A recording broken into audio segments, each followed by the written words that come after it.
अगले 48 घंटों में प्रदेश में झमाझम बारिश, भोपाल, जबलपुर समेत 5 संभागों में अलर्ट। मध्य प्रदेश में वातावरण में नमी के कारण अलग अलग क्षेत्रों में मध्यम और हल्की वर्षा हो रही है।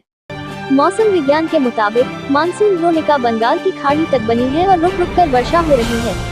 रविवार को भोपाल, नर्मदापुरम, जबलपुर, इंदौर, उज्जैन में मध्यम वर्षा की संभावना है। कमलेश शाह को भी मिल सकता है मंत्री पद, अमरवाड़ा उपचुनाव के बाद बना ये समीकरण। भाजपा नेता कमलेश शाह ने छिंदवाड़ा विधानसभा उपचुनाव जीतकर मंत्री पद के लिए दावेदारी पेश कर दी है। इससे भाजपा के मंत्रिमंडल में छिंदवाड़ा का प्रतिनिधित्व होगा। कांग्रेस से आए अन्य नेताओं को मंत्री बनाए जाने से भाजपा के नेताओं में असंतोष है।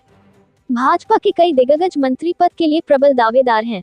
मुंबई में निवेशकों से बोले सीएम मोहन यादव। एमपी में है निवेश का माहौल। मध्य प्रदेश में निवेश की संभावनाओं पर सीएम मोहन यादव ने निवेशकों से संवाद किया। उन्होंने कहा कि निवेश के माध्यम से मध्य प्रदेश इकोनॉमिक दृष्टि से समर्थ होगा तो रोजगार की दृष्टि से भी क्षेत्र के लोगों को लाभ मिलेगा।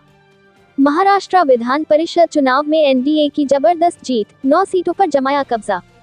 महायुति ने 9 उम्मीदवार उतारे थे।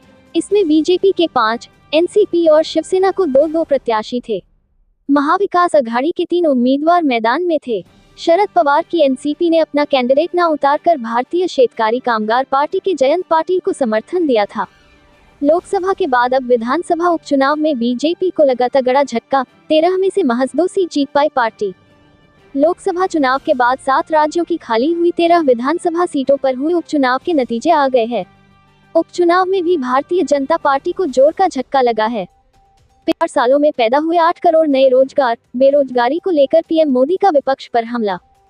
प्रधानमंत्री नरेंद्र मोदी ने शनिवार 13 जुलाई 2024 को अपने मुंबई दौरे पर 3000 करोड़ रुपए के प्रोजेक्ट्स का शिलान्यास और लोकार्पण किया। इस दौरान पीएम मोदी ने देश में नौकरियों को केंद्र सरकार की ओर से किए गए कामों को गिनाते हुए विपक्ष पर जमकर निशाना साधा। पीएम मोदी ने कहा, हाल ही में आरबीआई ने नौकरियों को लेकर एक रिपोर्ट जारी की है। रिपोर्ट के मुताबिक पिछले 3-4 सालों में देश में करीब 8 करोड़ नए रोजगार पैदा हुए। इन आंकड़ों ने झूठी बातें फैलाने वालों के मुंह बंद कर दिए हैं। ये लोग विपक्ष निवेश, इंफ्रास्ट्रक्चर और देश के विकास का विरोध करते हैं और अब उनका पर्दाफाश हो रहा है।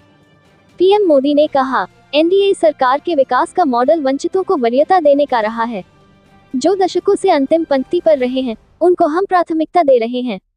नई सरकार की शपथ लेते ही हमने गरीबों के लिए पक्के घर और किसानों से जुड़े बड़े फैसले लिए हैं।